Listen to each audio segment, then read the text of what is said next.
my brother, I know you have it rough.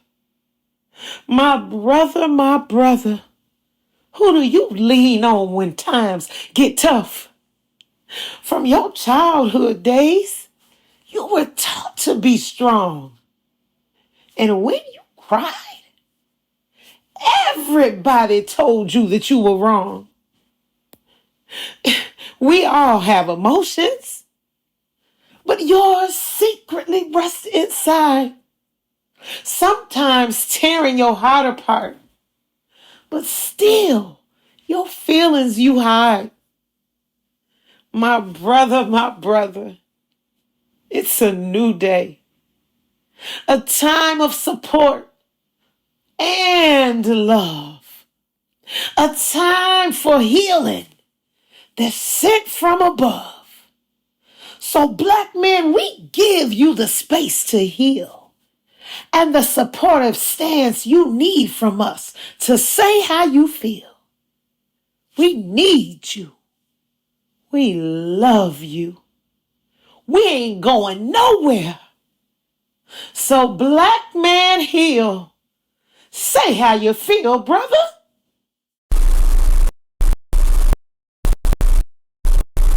Open your eyes. You gotta open your eyes and stay awake. Open your eyes. Hey. Hey. Come on, they're on their way. You gotta keep your eyes open though, so we know what's going on, man. All right? Okay. Stay up. Hey. Okay, thank you. Keep opening your eyes here and there, okay? I need to know. Try and keep the shade on them. Why don't you guys stand over here, keep some shade? Yeah. This is fun. Let me call your wife. They're gonna call your wife, honey, okay? Yeah, don't go to sleep on Okay, honey. Who is Oodadan? Oodadan, you know, Oodadan is, it ain't too complicated. It's kind of simple, but we get straight to it. Young man, black man, loving father, loving brother, you know, try to hold down, you know what I'm saying, as much as I can around him, you know, by the trials and tribulations that come with it. You know, just a real stand-up guy, you know, headstrong, don't fall for nothing. That's about, you know, that's about the outlook and the inside of, you know, what y'all gonna get coming from Oodadan. You know, my childhood was kind of rough growing up, you know what I'm saying, and because I could say the earliest things that, you know, affected me, you know, when I got sent to foster care as a young child, and I seen things, you know what I'm saying, wasn't right in the household, you know, for me and my siblings to be, you know, took from my mama at that point in time, you know what I'm saying, when I really felt like we needed it, we was took away from it, and without the total understanding of why, you know. So that's when I really realized that something ain't right around here. I mean, you know, it kind of impacted my behavior at certain times because when I was looking for my mama, she wasn't there, you know, and at the same time, I had to ask questions and get answers from somebody that I really didn't need the answer from. You know what I'm saying? So decisions that I was, you know, starting to make came from then, you know, from things that I was being told not to, things that I was told it was, you know, from different people. And it wasn't my mom. This where it started from for me. You know what I'm saying? A lot of guys be like, Ooda from Denby, Ooda from Saigon. But, you know, in all actuality, I'm really from the gardens. I'm really from right here on Clink, you know what I'm saying? Clink and Precarious. You know what I'm saying? This is where it really started for me and my mama kid.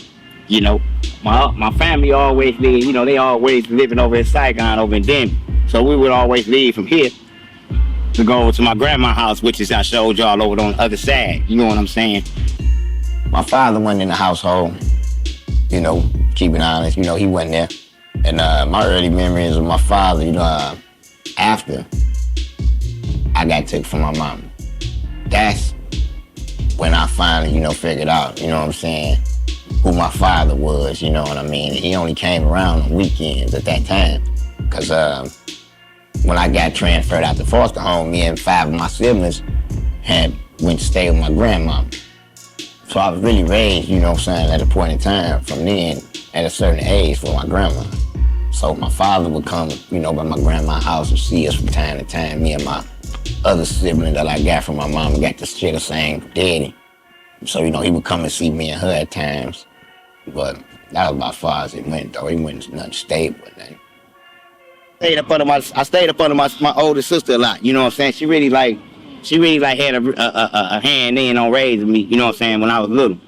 But you know, all the boys liked my sister. So when I used to be with my sister, that's how I was connected to all the dope boys, you know, because I used to be with my sister a lot and around all them a lot. So that's how I know a lot of guys, you know what I'm saying, at that time. Twin, everybody called him Ooda. I started calling him Twin because we only, I say centimeters apart, you know what I'm saying? He's only a year older. I never told him this, but he was that role model for me. You know, he was somebody who I felt like I never wanted to disappoint him because he never disappointed me. He never, you know, I hated it. You know, he would try to pick my friends. Oh, I don't want you doing this. You know, he'll come home and we outside playing basketball. I only wanted to play the boys because girl basketball kind of soft. Ordering for me to be him, I got to play boys. But he wasn't having it. He don't want them in front of the house, you know, but it was pretty good. Being little and being around, you know what I'm saying, guys, you know what I'm saying, and selling drugs and doing different things. And, you know, these guys weren't but 13, 14 years old. You know what I'm saying? But these guys had thousands in cars, you know what I'm saying, rims, you know what I'm saying, the whole 20 chains, you know what I'm saying, and all that. And this was then, you know what I'm saying? So, at that time, you know what I'm saying, my mama, you know what I'm saying, wasn't coming home, you know what I'm saying, my mama, you know what I'm saying, was, you know what I'm saying, addicted to drugs at that time, you know what I mean? And, you know, so my mama wasn't coming home. It was a lady that lived right across the street with the house gone, her name was Miss Vita.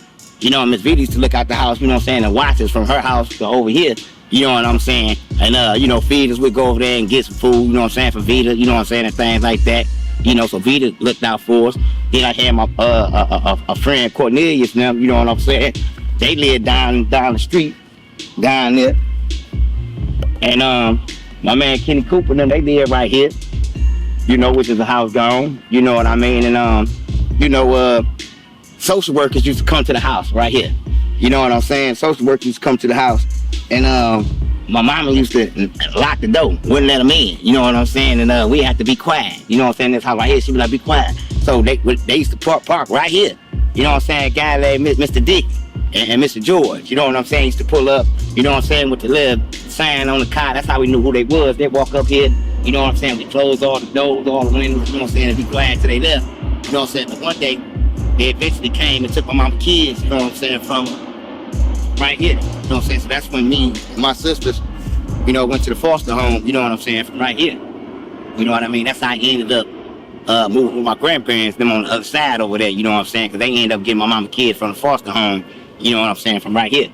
Yeah, my grandma, Miss Louise Lockhart, she really, you know, was a real loving, you know what I'm saying, person in the neighborhood. She was like the mama of the projects, you know what I'm saying? Doors was always open, you know, she really showed you how to love. You know what I'm saying? How to care for somebody else, you know what I mean? From nothing. You know what I'm saying? You know, we was in the projects, we didn't have a lot, but just a little bit, and just to share just a little bit of what you got from a little bit, show a person a whole lot of, you know what I'm saying? So that's really what it was with my grandma, though. She was that type of person. And, you know, my family migrated from down south, you know, Columbus, Georgia.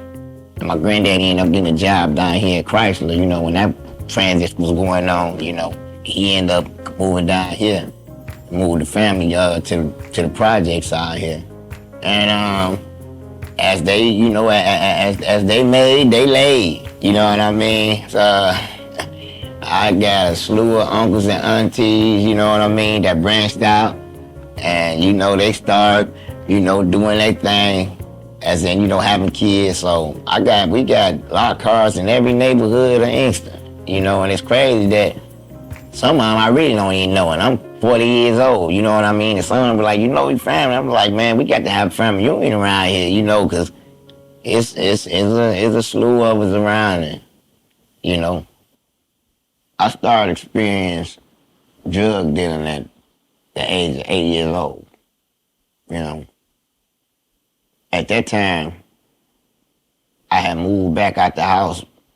We had moved back from my grandma back to my mom, you know. So we was the kids that could go from project to project. See, I was raised in the gardens, in the Lamone Gardens, but all the Lockharts was living in the Denby. So my mama kids was really, you know, through the trouble of what was going on in both projects, can be the only ones really can go from the Gardens to Denby with no problem. Right here, man. And it used to be a little gate, you know, like, you know, the little half gate that they used to have, a little rail. Used to be a little rail up there, you know, but this was the house where, you know, everybody came to. If you wanted something to eat, that's what you came to. And, you know, my granddaddy used to make that little, you know, that little spud wine. You know, that little homemade wine, you know, that southern wine, you know, and, you know, all this party used to come over here, you know, and they come on in. And my grandma, she had a big deep freezer that would sit up against this wall right here where this window at. That whole wall right there was a big deep freezer full of fish and coons and rabbits. You know what I'm talking about? Wasn't no pork chops and nothing like that in there, you know what I'm saying? The crab legs. It was a whole deep freezer full of fish, coons, rabbits, squirrels. You know what I'm talking about? So that's why I'm considering, you know, myself be just so Inkster, because I always been Inkster, you know, and been able to move how I wanted to, just on, you know. But you know, I experienced, you know, drug dealing at 8 years old. You know, was running with, you know, I guess guys that was like 13, 14 at that time. You know, you couldn't tell me that they was kids now that I know today. But in the position that they was playing, you know, they was doing grown man things, and I was experiencing those things that as they was growing, they was showing, you know. And by me really not having a father figure in the household to really, you know, guide me this way, you know, I took what was in front of me, you know. And by me being in the projects, every time I come out the house, you know, my mom was, you know, under the influence of, you know, different drugs, you know what I'm saying, at that time, you know what I mean? You know, back in the 80s, you know, that's, you know, when the era of crack came, you know what I mean? And, you know, heroin was always around, so, you know, that was heavy, you know. So my mama, you know, that's really how we end up getting in the situation that we got in, by being took, you know, in foster care, you know what I'm saying, just due to, you know, situation that my mama fell in. You know, my nephew Man, he got murdered behind this house right here, 4353, you know, Hickory right here. And you know, that's another situation, you know, that kind of like, you know, set me back, you know, to where I was coming from, to where I wasn't trying to go back, you know, the trauma situation, you know, the therapy that, you know, that I do get. It was kind of like finna go make it slim to nothing to none, you know, when that situation happened, you know what I'm saying? And so I get over here and I, you know, jump out the car right there on Spruce and Pine.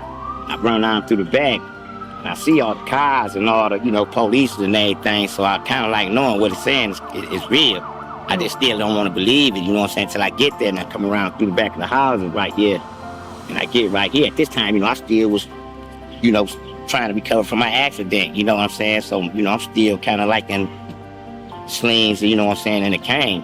When I see my nephew laying on the back of the house, you know, on the back porch right here, you know, police grabbed me, you know, I tried to get to him the table and let him.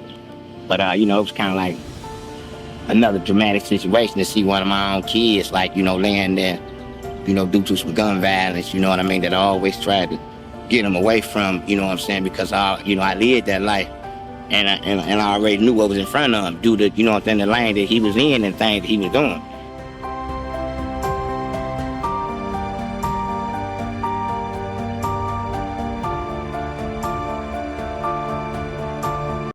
School growing up, as I could say, you know, at 8 years old, for the man I was at and where I was running, I was really, you know, thinking as a grown man, as a kid.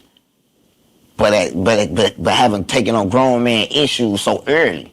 You know what I'm saying? Because ain't no man in the house. And then you coming home and what I was doing, I had to start being a man at 8 years old, seeing my mama crying, seeing my mama down, seeing my mama without, but seeing other things, being provided by other guys that's in the house with their fathers, and I ain't had that.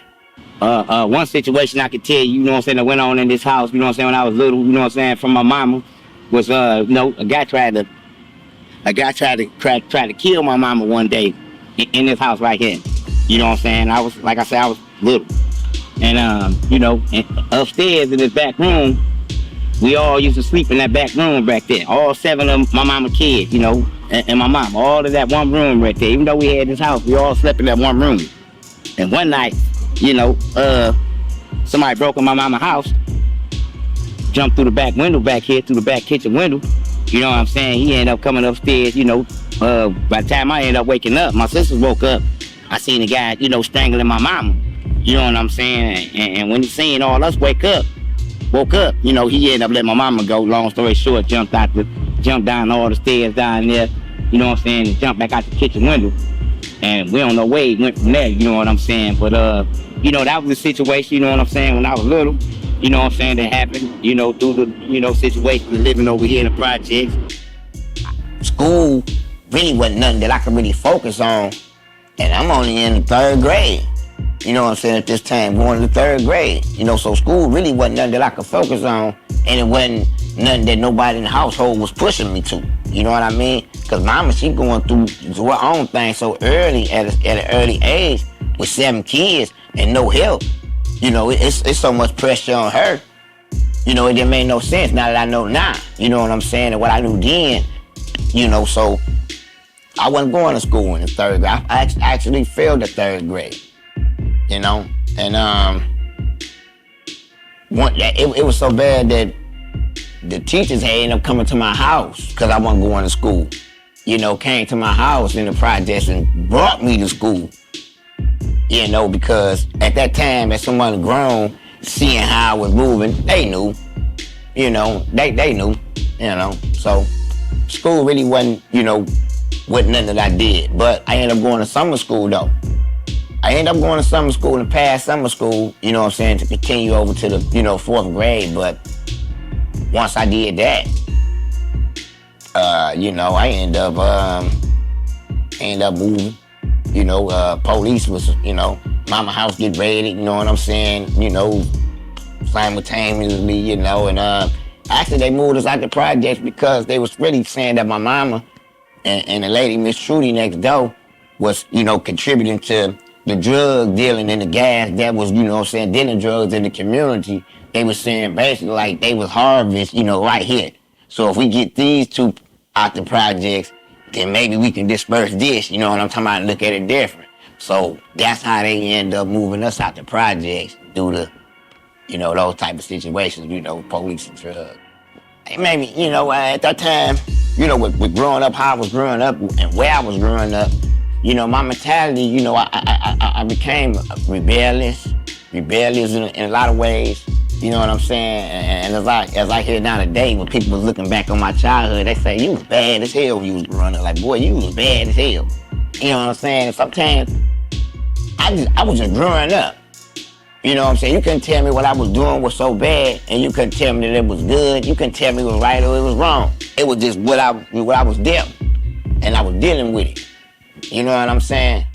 So, it was a situation. Just growing up, and I ended up moving to Detroit, Michigan after that situation. I moved to Detroit, but my mentality was just so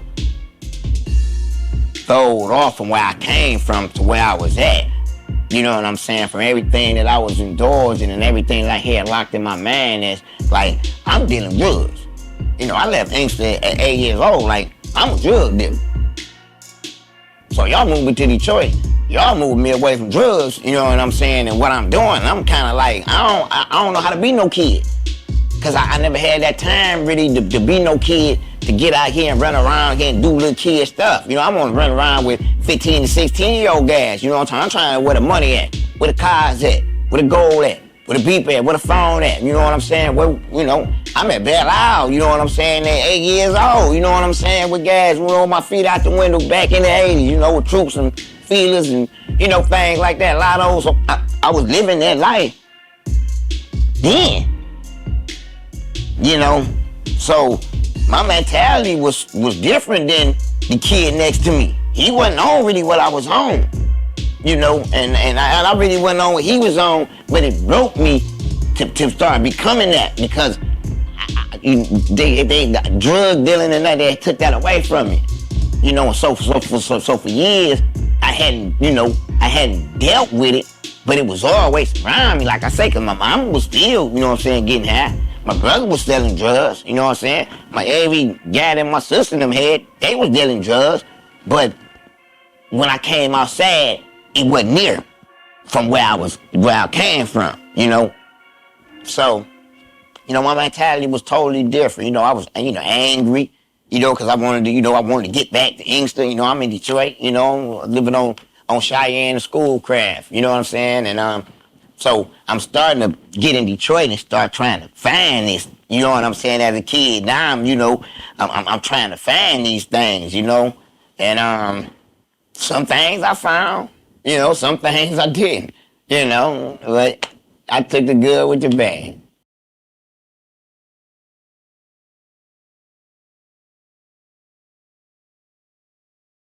My mental health, I really, you know, I really just found out about mental health, let's just say really 4 years ago. Really to really know why I was thinking, how I was thinking and feeling like how I was feeling and the decisions that I was making, where this came from. You know what I'm saying? And I had a motorcycle accident 4 years ago. So I really never had the time really to sit down because I always had to be responsible for other people. You know what I mean? So I'm always, you know, moving and doing something, staying into something. But at this time when my accident came, you know, I really had to sit down for 4 years. And when I wasn't able to move how I used to move, do the things that I used to do, it started affecting how I was thinking. You know what I'm saying? So your mind and your body is really connected into one. If your mind ain't right, you know, your body do all kind of strange things. You know what I mean? So as I'm sitting back, you know, and my life started changing because it was a rapid, you know, change for me in a day. You know, I almost lost my life. I got ran over by a semi-truck on a motorcycle. When I heard of Ooda's accident,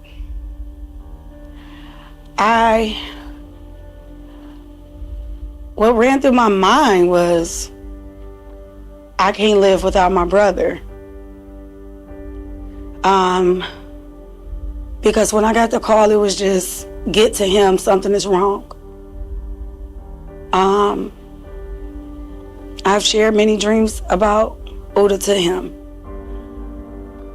That was actually nightmares because in my dreams I woke up crying, saying, but I can't live without my brother. And it seemed like that nightmare became a reality for me. So then I had a time to really adjust, really sit back and understand that for one, God is real. You know, I really had to accept that. And the reason that I was really still here, you know. But my mentality was so thrown off because now I'm trying to figure out why I'm still here and why did this happen to me. You know what I'm saying? And what I'm finna do now. You know, because I had to do a whole lot of things different than what I know and how, you know.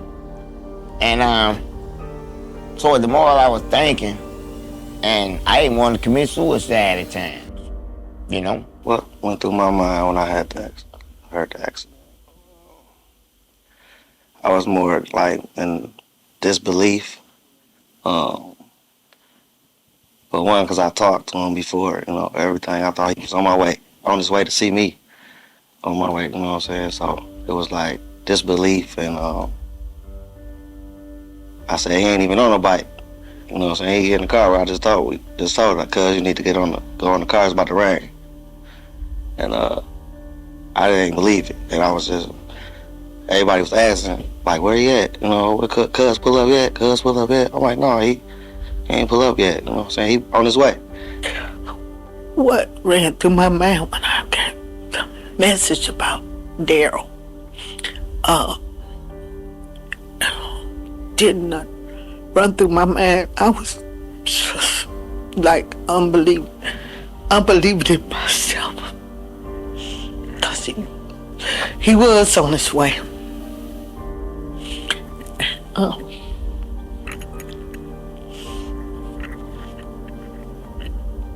This is because he there every day. Only thing, he don't have his own key. Kim and Michael. I mean, I was just empty. I mean, froze. I couldn't think. It was like something just grabbed the inside of my breast. It was just, I don't know. At the end of the day, he came through. You know, I was battling stage 4 depression as I had figured it out. You know, I didn't know what it was. You know what I'm saying? I mean, it was happening like I'm crying, sad, I'm happy, I'm angry, confused, don't want to talk to nobody, standoff, don't want nobody to know nothing. You know what I'm saying? Want everybody to think everything all right when everything ain't. You know what I'm saying? So I'm really tricking myself trying to trick you. But I'm the big fan of that. I'm the biggest trick, you know what I'm talking about, other tricks. Because I'm the one gotta live this. You know what I'm saying? You can listen to it, but I gotta live this. So that's why I had to really separate listening and living. You know what I'm saying? Like, they can listen to this all day. But what you gonna do when it come time for you to start living this life, though, that you trying to make them believe that really ain't there? What ran through my mind when I got the call about Otis' accident? I was shocked, but the first thing I do when I get those calls, because I'm not new to unfortunately getting devastating calls, first thing I do is pray. And then I move. Then I get there. And then it's like, okay, I'm a person that I can't fret about something I can't control. I only can pray about it. I get there, he's good. I'm like, okay, he's breathing, he good? Okay, because I didn't even see him. But my thing was, is he here? Is he alive? Is he breathing? Okay, he's good. All right, that's all I needed. I couldn't believe it, you know, but when I found out, you know, I ran to the hospital, me and my wife, and I couldn't believe it. But when I seen him, you know, and when I was able to see him, I put it like that, and it was like, okay, he gonna be all right. But he had, you know, bruises and stuff like that, you know, but you know, he pulled through. So they let me see him. You know, that was cool. So I had to start dealing with my reality. And my reality told me, your mentality, mentally you fucked up. And ain't nothing wrong with it. Seeking out some help though, because I couldn't figure it out by myself. You know, every time I get by myself, you know, and you know, I'm a real nigga about everything. You know what I'm saying? I always stood on anything I did and have it came. You know what I'm saying? So as I'm by myself, and I'm just sitting here, you know, man, wondering, and I'm crying, and I'm like, damn, you know what I'm saying? I'm feeling so much hurt. You know what I'm saying, in my life. You know what I'm saying? That's the only thing that's coming to me in the situation that I'm in. I'm like, I can't find a happy place. You know, everything is hurt. Everything that I'm looking at and everything that's, you know, I'm holding on to is hurting. I need to get away from hurt. I need to get away from hurting people. You know what I'm saying? I need to get to my truth. I need to get to somebody that I can tell my truth and can't judge me from where I came from to where I'm trying to go. So once I sat back and really adjusted that with myself, I got on the phone, I got online and looked up some 1-800 numbers. You know what I'm saying? Then I went to the doctor, told the doctor, you know what I'm saying, how I was thinking, how I was feeling. I said, man, you might need to talk to. I got somebody else you need to talk to. Are you willing to talk to, you know what I'm saying, these people? And it was my option, you know what I'm saying? It wasn't nothing that they made you, you know what I'm talking about? They gonna give you options. This is what you wanna do, you think you wanna. Yeah, man, let me try and talk to somebody, you know what I'm saying? Because I can't keep talking to myself. And there's a lot of people that I think I can talk to that I'm figuring out that I can't talk to, you know what I'm saying? Because I don't want them to think nothing less or nothing different than, what they know about me. You know what I'm saying? Because don't nobody want to be signed up as crazy. You know what I'm saying? And that's the first thing they want to title a young black man with any trauma, anything that you're going with that got you offline is, this nigga crazy. You know what I'm saying? And it's crazy how the world got it set up now that they say help is crazy. If you need some help, you're crazy. So a lot of people run from help because they don't want nobody to think that they crazy. And that was a part of me. So that's why I can tell you this because, I fought that same feeling. You know what I'm saying? So once I got to the doctor and I talked, and I revealed a lot of things that I was going through and I was holding on to, and it came back to say, you in stage 12 depression.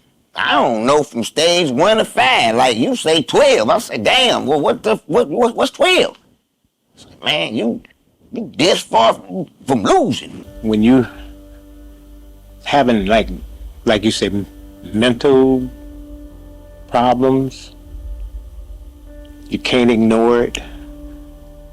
You got to share it with somebody. And seek professional help if you need, but you got to talk to somebody. My reality, that was the truth. Because like I said, I wanted to give up. I was trying to find reasons to get gone. Like, man, did this here, I can't do it. I don't know why, but the way this is, I can't do it. The things that my baby is going through sort of mentally things on the strength of me too. They have been through, they're like growing up in the same environment and just been there for each other to let him know it's gonna be right, Michael. Just do, and he's there. And it had not been for Darryl and my son, for him to be there to talk with him and speak and let him know, cause I experienced this. You're not going through it by yourself. I've been there too, and it's God. God is good all the time. So when I figured that out, it came to me, damn, that's bad, bro. I never thought that. But then at the same time, I know a lot of other people that feel like me, that I was feeling like me before me. So if I'm feeling like this and I seen this before me, then it ain't changed with them since it got to me. It don't change with me. It's the same shit. I said, I know a lot of people that living like this though, and they can't figure out why. And ain't nobody telling them, but this what it is, So once I really got down and deep off into, my mental, and really able to really see things for what they is, from what they was, from what I was taking it, then I was able to, to open up to other people about it. I learned that mental health come in different ways, many different ways. And you just need somebody to talk to. Be there with you. And that's really, how I really settled to come to grips with, mental depression really is, you know? And mental depression, it lands so hard on us black brothers, you know what I'm saying, on us black men, you know, to where it's like a setup, you know? It's like a setup, because if they can keep, you know, if they can keep us, you know, fickle-minded to not knowing, then ain't nobody going. You know what I'm saying? Then we all, you know what I'm saying, stuck at a level of control. But the control of what we don't have. You know what I'm saying? And that's really what I'm on, really, you know, giving this and you know, and opening up about, you know, mental depression in the black man for that reason. You know, because a lot of us ain't. But I am. So many people doing what he's doing. They're not doing it like him, but they doing it. And it wasn't appreciated. You know. So, I'm the selfish one. Because we sharing him with so many people in so many ways, and it's so many sacrifices, but are they grateful for it? So, yeah. A lot of my trauma that I went through, you know, made me really embrace my family a whole lot more. It really made me, you know, want to look out, you know, be the guy that, you know, to look out for my family, because I knew that, you know, that it wasn't there. So it really made me want to, you know, have to be the stand-up guy. Like I say, so much pressure was almost 8 years old, you know, as me growing up with so much things that was in front of me and things, responsibilities that I had to do. With me and my family, it just, you know, made me want to just bind them so tight, because I knew that's what we needed first. You know what I'm saying? If we ain't got nothing, we got to have each other in this. You know, and I knew that long time ago. You know what I'm saying? To what I'm on today with building my family up. You know, from what's always been in me. You know, so I always, you know, wanted to be that guy. You know, because I got tired of being a kid that go to, you know, nice houses, you know, nice furniture, clean floors, clean walls, you know what I mean, as a kid. And I go back home and no furniture, dirty walls, you know, refrigerator, you know, empty, you know, mama ain't here, daddy ain't here, you know, sister and them crying. Like, I'm like, damn, you know, this ain't the way to live. You know, so I always had been the one to get out and see that, you know, but had to come back, like, and look at man, like, damn, you know, I seen some that we need to, you know, mama need to get her shit together. You know what I'm saying? Like, it's better than this. You know what I'm saying? So that was always my fight for them. You know what I'm saying? So, and it's crazy that I really never had a chance to really be a selfish person. You know, and a whole lot of times I should, but I'm scared to be though. Okay.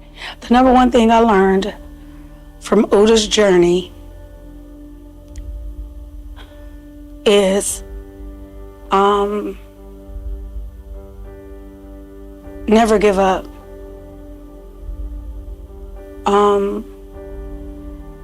The reason why never give up comes is because throughout it all, he never gave up.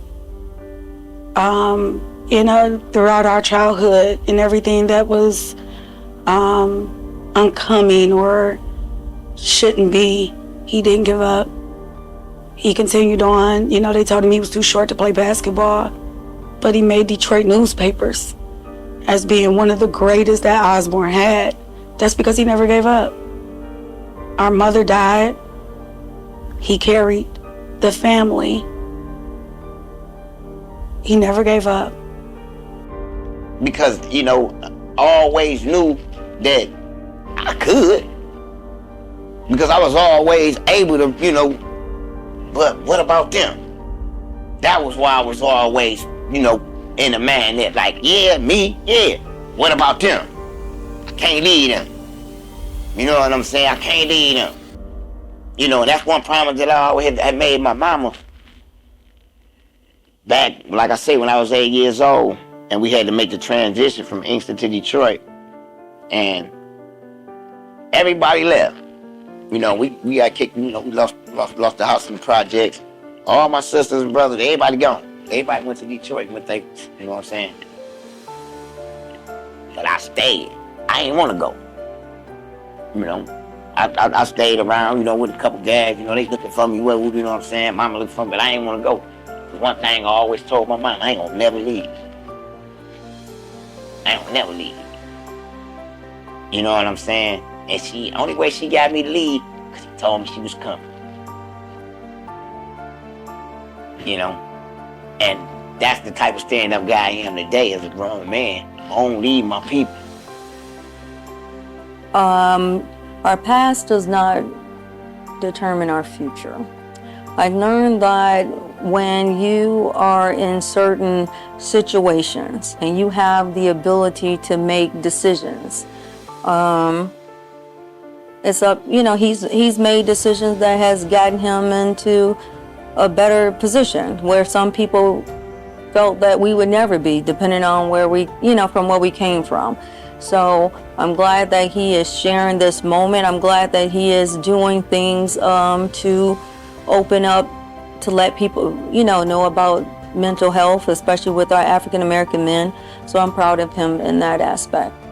And you know, and the way I love my kids, and it's unconditional. You know, because I was a kid, and my childhood wasn't what I wanted, but it was what was gave to me. Not what I wanted, but what was gave to me. My daddy wasn't there. My mama was there, but her mind wasn't there. You know what I'm saying? So all the things that I always wanted, and the things that I didn't want, I made sure that for my kids, they gonna have it. And the things that they not supposed to have, it won't be around. Because I lived that life and I know what come with it. It ain't too many options. You know, and as a kid need as more options as you can put on the table for them. You know what I'm saying? And that's just saying a chance. They need chances. You know, I ain't really had no chance for real. You know, but I figured it out and found one. You know what I'm saying? So I didn't want to have my kids have to figure out nothing. You know, I don't want y'all to figure out where the love gonna come from. I don't want y'all to figure out where the food gonna come from. I don't want y'all to figure out where y'all niggas date gonna come from. I'm gonna make sure as long as I'm here, I'm gonna get that tea. You know, I wanted to make sure that my kids had a father growing up that I did, that I always wanted. So that's why I always knew what to do when I got them. You know what I'm saying? Because I always knew what I wanted. So when I got them, they wasn't going to have to want for what I wanted. And that was just the love.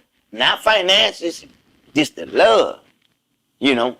And I love on them so much that the things that I could give them, they don't even want. They just want daddy. And I just want my kids. And that's all I wanted first. You know? And that's just the type of guy that I am. Like I say, that I love them so much because I know how much love that they need, a kid need at that point in time from here to there growing up. Because if there ain't no love there, how could you ask for it once he get 13 is 18 and you ask him to love something? He ain't never had none, ain't never seen none, ain't never been trained to love nothing. You know, everything that he loved, you took away from him. Everything he loved was so far away, it wasn't never there.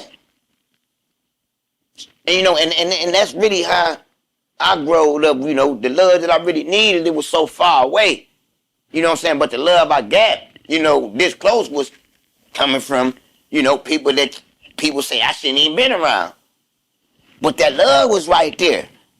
You know what I'm saying?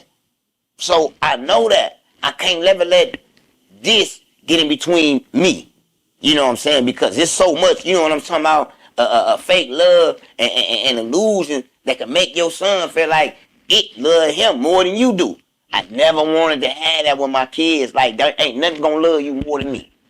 I don't care what you run across. I don't care what you do. I don't care what they say. It ain't gonna love you more than me. You know, love me first. Because I'm gonna love you the most.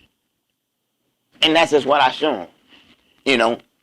And I know a lot of guys don't see it today. So I put it out there, though, you know, to show them where I come from. And a lot of people know where I come from. And a lot of people feel like the attitude and mentality that I have shouldn't be with so much love for these kids like that. You know where you come from. Like, how you know, you just love these kids, though. Because that's where I come from. You know? And that's what I want them to know. So if I can put it in them now, by the time they get my age, it's already there. You know? And the way that they want to go and the way that they thinking will be totally different from where they was ever seen from what they know. Because it's right here. Hey, you got to spend more time with your siblings, you know.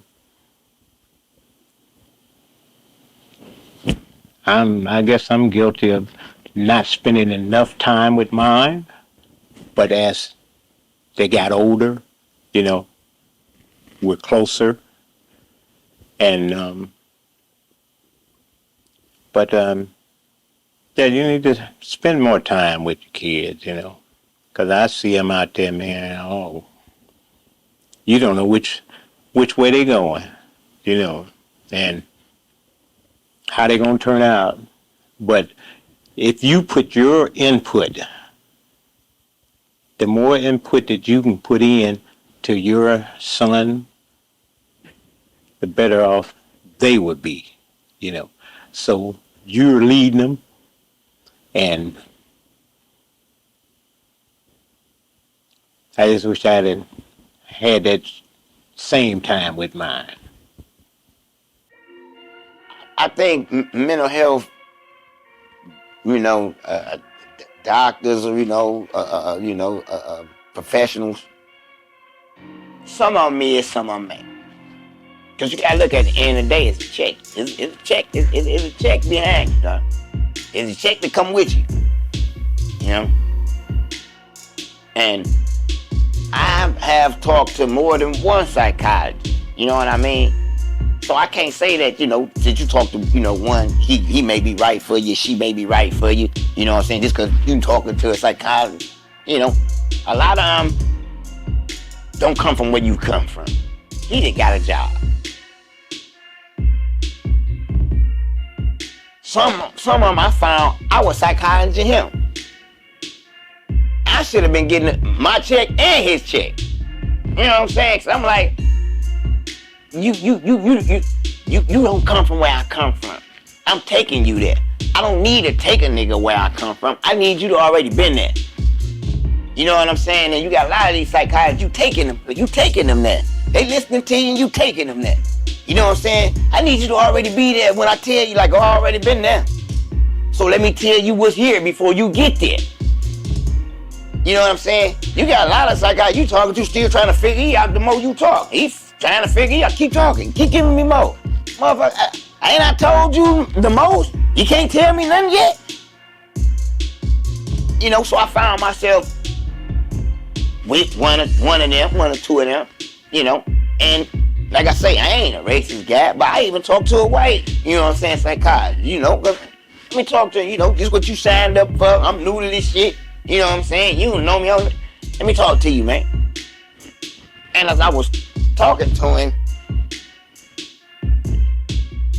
he got more questions than answers. This ain't how this supposed to go. You know what I'm saying? Like, how the hell you keep asking me questions, and I'm steady telling you, but you ain't giving me no conclusion to this shit.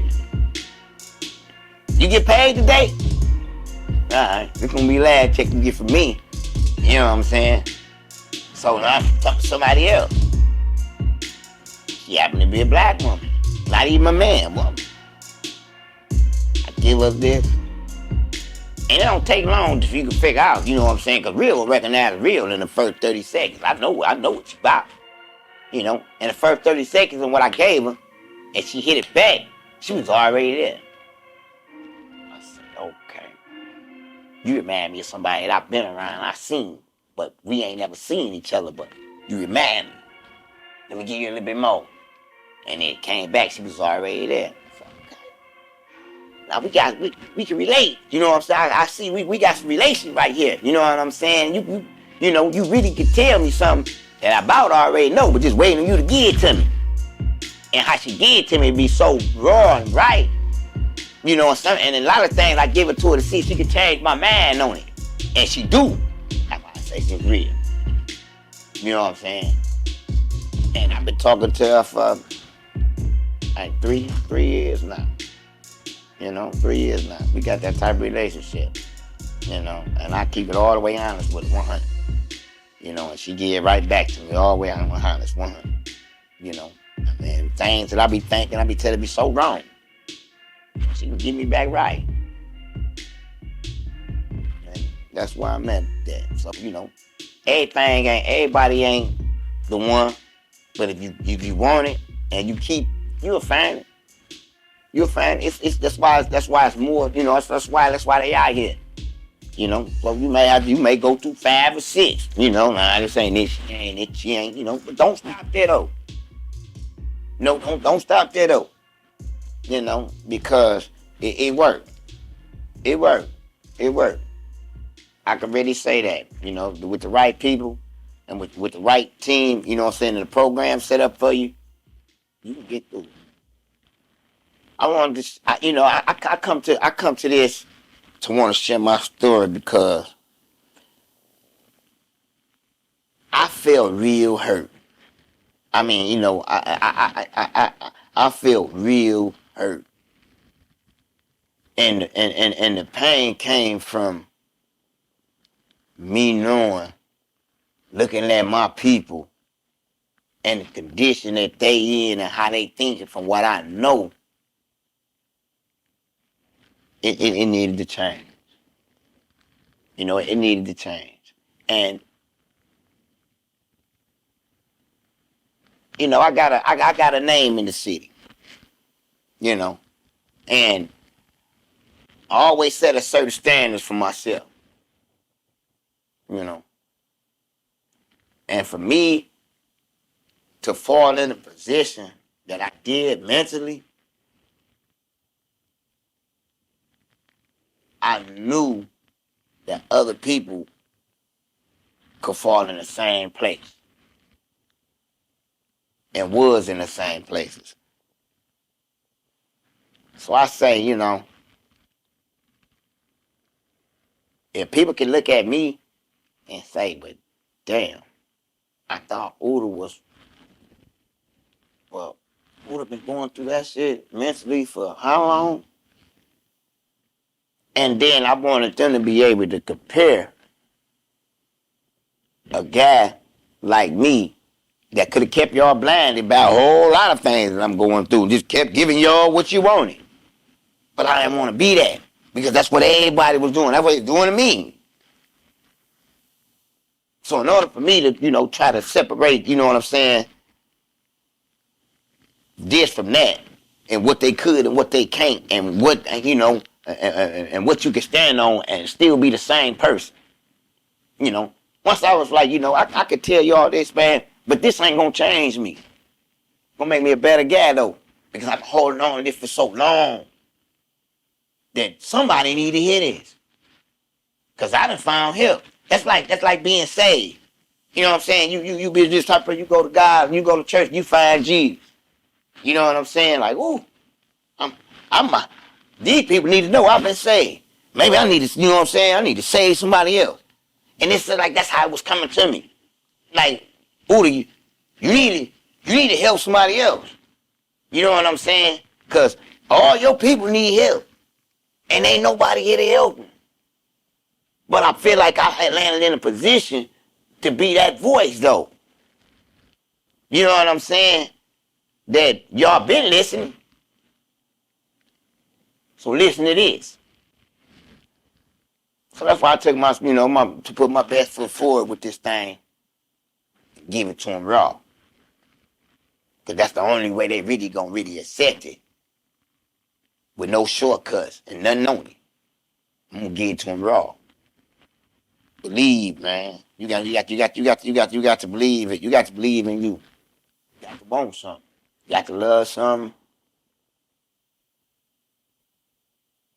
And don't never think, less of just because, for one, the color of our skin, for two, the gender, because we men,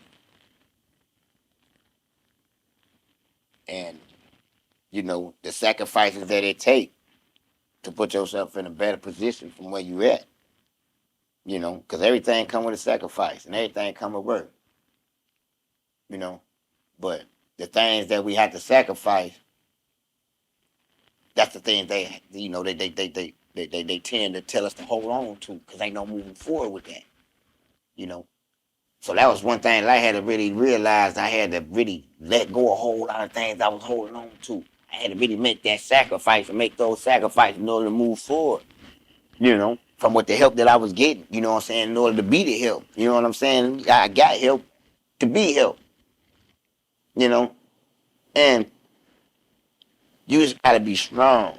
I've been a strong man for a long time. And a lot of things gonna come in your lane, to break you and disturb you from a lot of things, that you could be, or places you could go. But you got a moment. It come with the love, it come with family, it come with real friends. And you just gotta know it could be you. It don't have to be, but it could be. Everything ain't for everybody. And then it comes to ain't what you do, is always how you do it. We all can do the same thing, but we all gonna do it different. And this mental depression thing, it's been hurting, and it's been holding our black community down for so long, on purpose. On purpose. Everything that is given to us has been given to us on purpose. You know what I'm saying? There's a lot of things we just can't want no more. We can't want everything that's given to us. And that's what they get. That's what they get us at. You know what I'm saying? As long as they're giving it to us, we want it. We gotta stop wanting. You know what I'm saying? Things that that's being given to us. Now go out there and get something. It's gonna turn into something different. It's gonna be a different feeling when you get it. You're gonna do something totally different with it when you get it.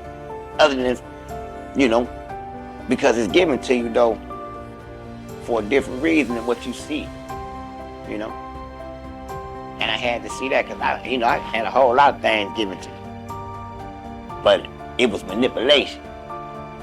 It was all to manipulate me, not then, but later on down the road. You know what I'm saying? A lot of things they give you to you don't fuck you up now. A lot of things we doing don't fuck you up now. Later on down the road, you look like, dang, I'm fucked up. When this happened? Back 10 years ago. You know what I'm saying? So, we had to figure that out. You know what I'm saying? Like, everything that's given to us now, it ain't gonna fuck us up now. But later on down the road, that's the purpose. So we gotta stop wanting that. You know what I'm saying? You go out and get something, you see it different. You gonna treat it different. You gonna use it different. You know what I'm saying? Or you ain't gonna use it at all. And that's just with a whole lot of things in life. You know what I'm saying? Because life give you a different day every day. You know what I'm saying? It give you a different day every day. In the same day. And it's just, I was talking to another homeboy, you know what I'm saying? I gave him like this. I say, these young men that's getting out of high school, graduating, right? When you graduate at 18, you can legally have a gun. Soon as you graduate, birthday, 18, go straight to the gun shop. But at 18, you can't buy no cigarettes, you can't buy no alcohol, but you can get a gun. Look at the options on the table that they give us. You know, now, if he ain't been guided right to know when the time 18, his, you know, in the household to say, okay, well, you're going to continue forward to go to college, he got that option. But the other two options he got, jail or hell. Because they giving you a gun at 18. So you get two options with that. Two options to one. 2 to 1. You can go to school and follow the rules, go this way. Or we gonna give you this. Get out here and do some crime, go to jail, or get out here in the wrong yard and we'll send you to hell. At 18. Now they just telling you to be a man. But look what kind of man they creating though today. And there's so much of this in the black community though. And you gotta look at it though. It's graduations every year. So you got new 18-year-olds every year. They don't just turn 18 one year and 18 years, you know, you get another 18-year-old. You get an 18-year-old every 360 out of 8. So all these guys only get 3 options every year. These 3 options is on the table every year. So it's history. It's a setup. And it's been like that though. But everybody don't see it. Because we so trapped in this square of what it is. And we really can't get out to see what it ain't. And that's really what saved me. When I really had the chance to really get outside the square, really see what it really ain't. From what I thought it was. And that's my voice we give back to the young black man as well as grown man that still ain't getting it. Because he ain't just young black man. This guy's older than me that still ain't getting it. You know, and it's leaking, you know what I'm saying, to the next generation to not have it because they say, well, shit, he been there, he still ain't got it where he making it look cool. You know what I'm saying? It's crazy that a lot of grown men make it look cool not to be shit. That's the coolest thing in the world right now, to sag your pants, walk around with no job, smoking a blunt, nigga with a bottle when you ain't shit.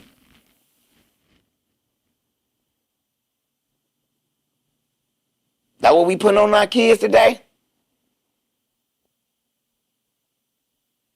You know, we run around here telling them he eating her ass, eating his ass, all this so crazy. That's what we putting out here at our kids today?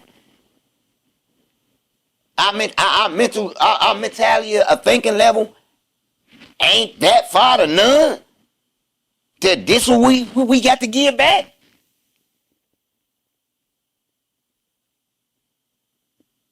You know, because the thing is, you got to get to a point where you got to be able to give back.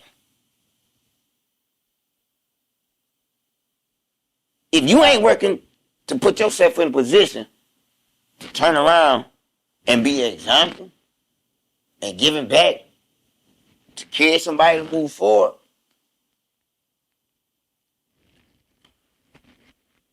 then you mentally depressed and you still don't know it. You know? And I'm around so much of that still today. You know? But I'm so much of a better person and a strong person to not fall to that. Like, dude, we gotta be better people than what we are, man, to ourselves, man. And to our own people, man. You know? But everybody is so, you know, mentally down. You know what I'm saying? Everybody is so mentally down, you know, to where it just don't function to come together and try and make something right. You know what I'm saying?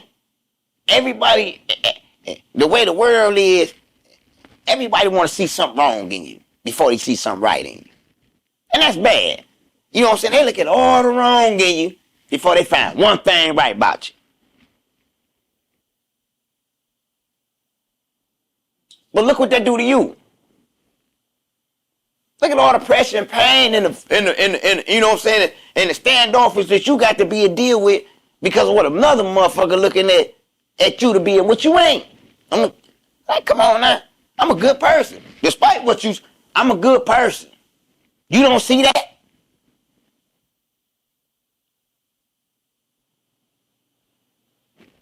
It's crazy. But it's real. And it's what we deal with. It's what we gotta handle. It's what's in front of you. It's what's behind you. And it's definitely on the side of you. You just gotta know which way to go. And who to trust. You know, because people come with so many different ways and they, you know, a lot of people deal with you because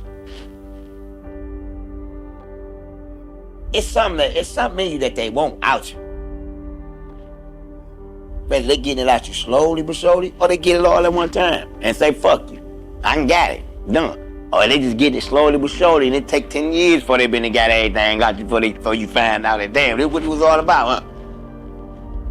You know what I'm saying? You just gotta be, you know, you gotta be careful with that. You know, but